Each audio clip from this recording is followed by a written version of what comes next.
Hello, my little chickadees.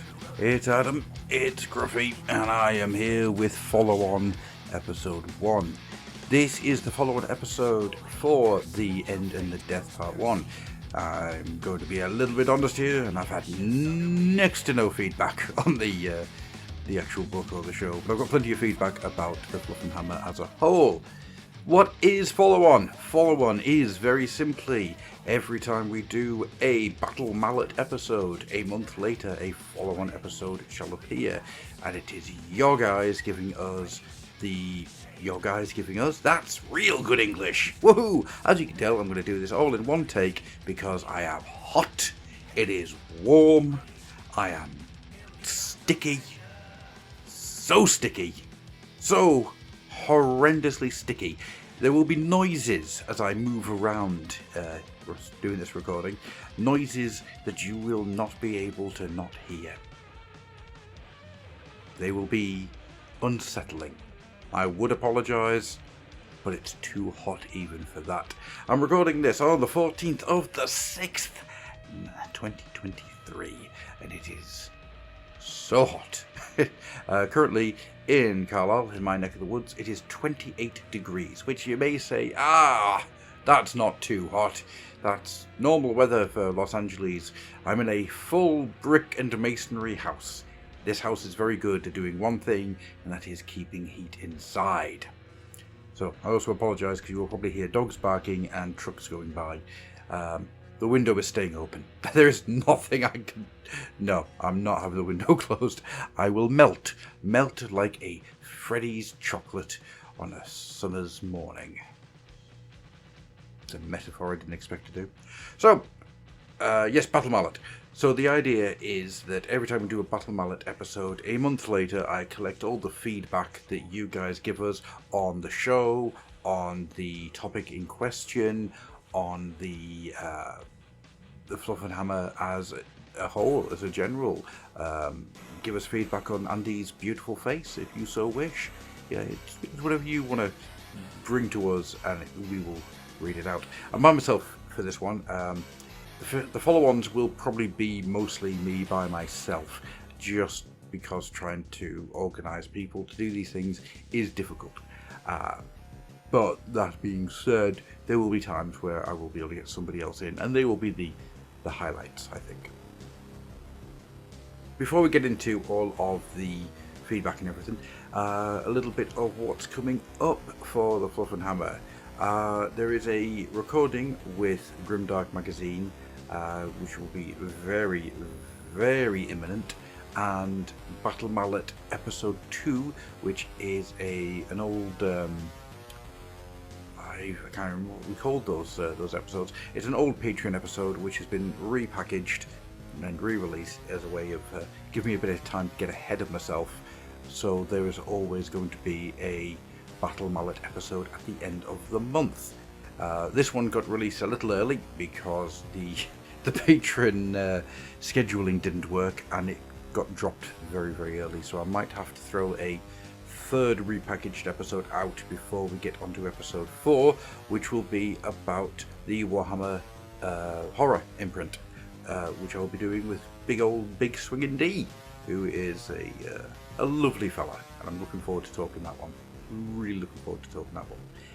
If there's any topics that you want us to do, it could be a book series, it could be anything really. It's as long as it's connected to the hobby, we will do it. One of the ones I really want to do, there's two that I really want to do.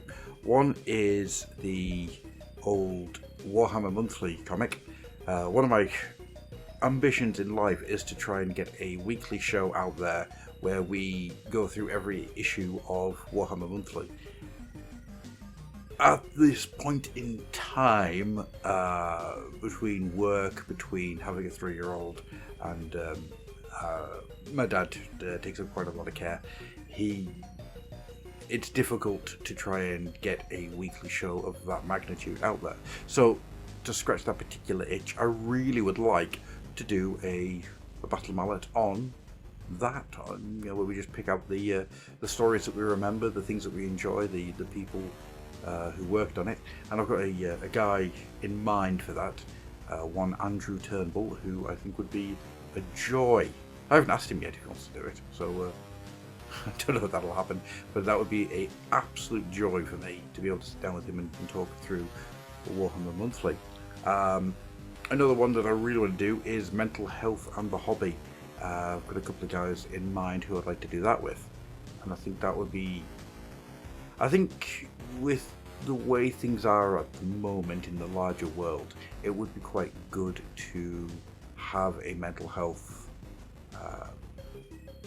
tempo, a way of discussing mental health, and also making a space for people to be able to talk about the mental health. Because whilst we're all here because we enjoy the hobby and we like to poke fun at it, we like to enjoy it for its own merits, and we've all got a passion and love for it.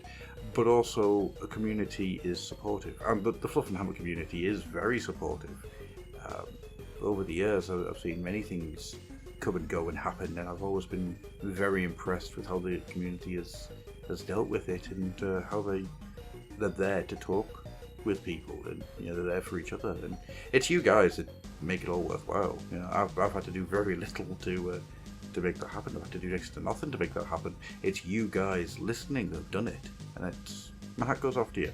It's wonderful to see. The Fluff and Hammer seems to attract just the very best people, and that makes me happy. Just having a lovely glass of water there. Num num num num num. It's icy water as well. Super duper icy. So, let's get into some feedback. I'm going to start off with feedback from the Feedback Discord. So there's a feedback channel on the Discord, which you can find in the links below, and there is tons and tons and tons of feedback in there, which I've never been able to get to, so I'm going to run through all of these. Matty Boo says, not enough tortoises.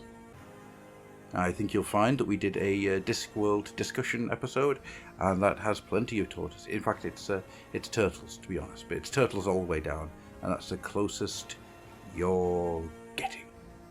Felix the Human says, I'm sure there's a Night Lord's novel that reveals that a corpse wearing a crown with an Elder Soulstone in it when he died, and that the groups of Night Lords are always trying to get their hands on it.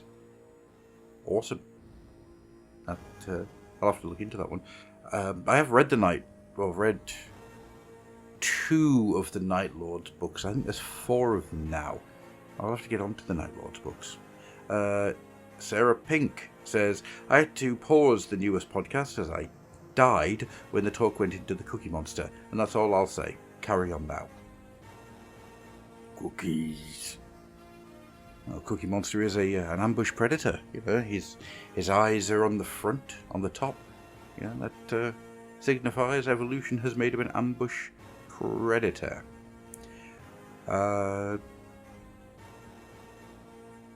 Okay, so it's just...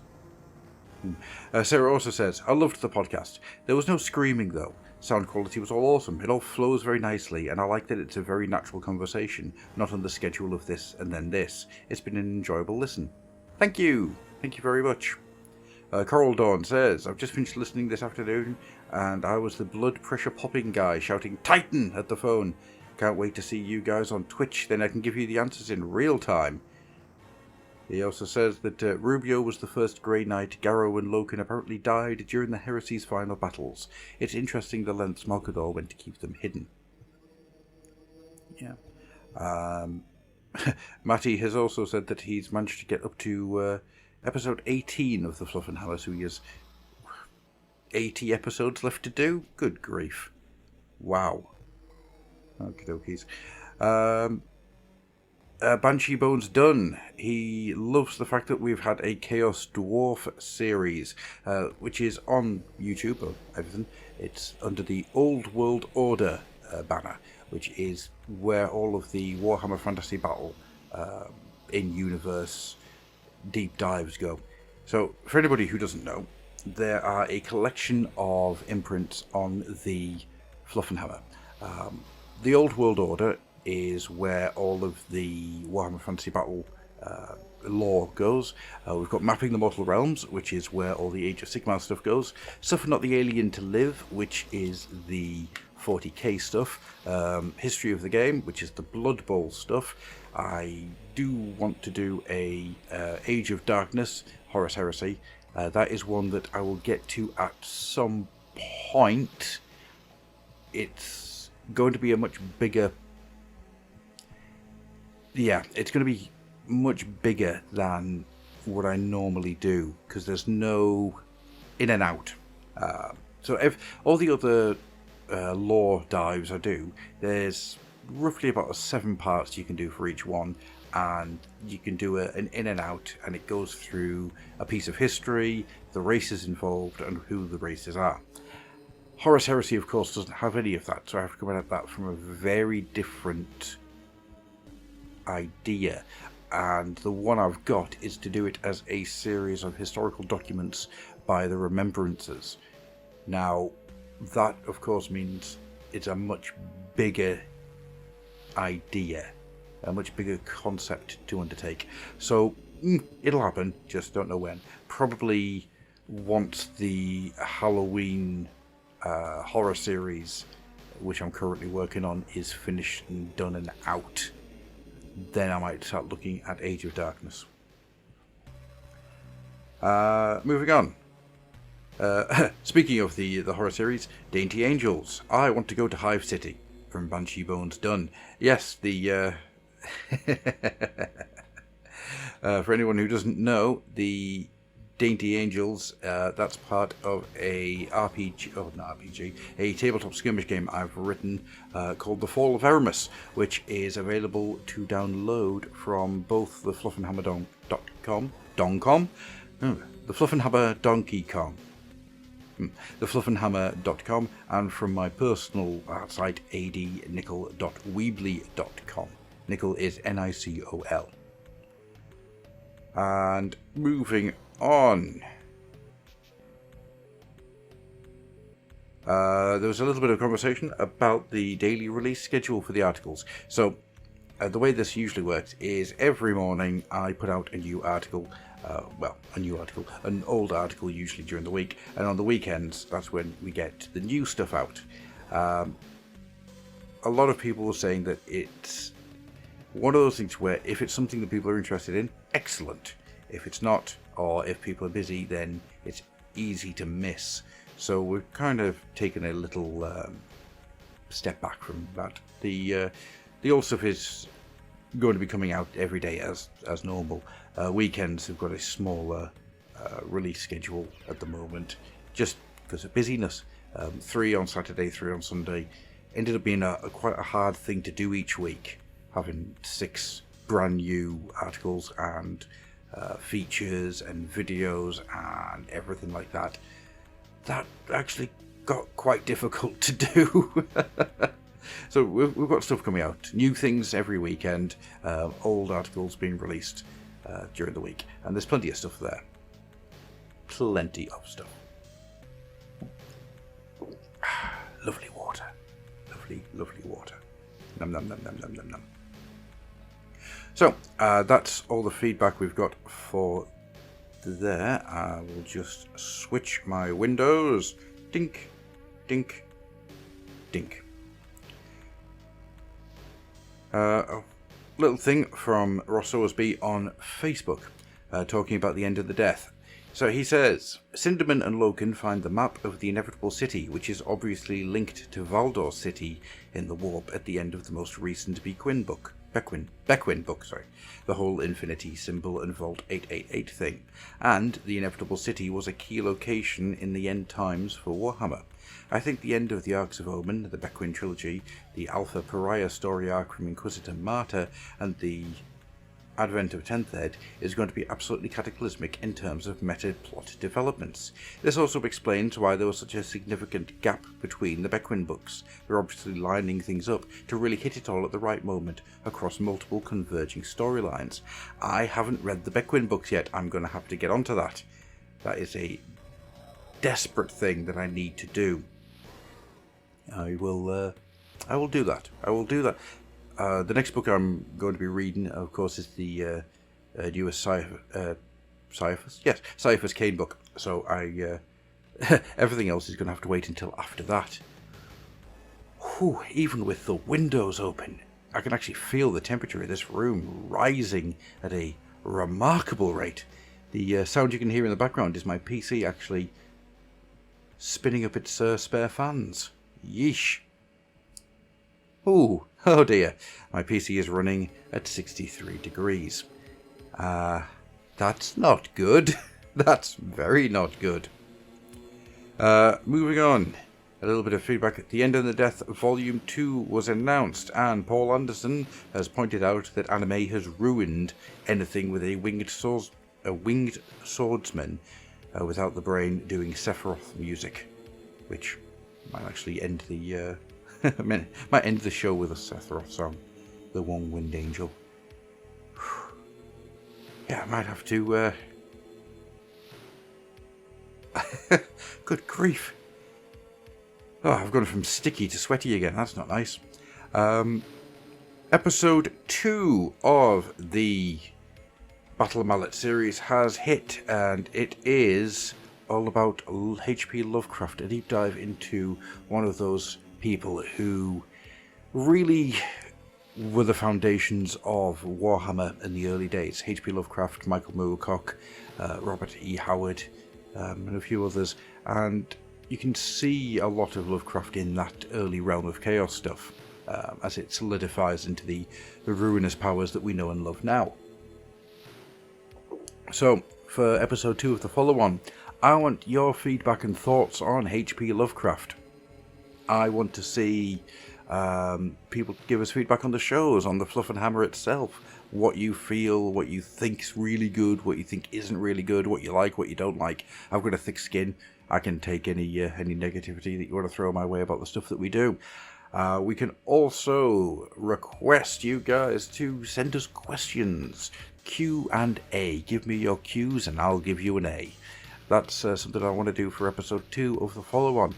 I'm going to start drawing this now to a close because, sweet mother of Mary and Jesus, it is far too hot to be sitting in a room with a PC that's at 62 degrees. Good grief.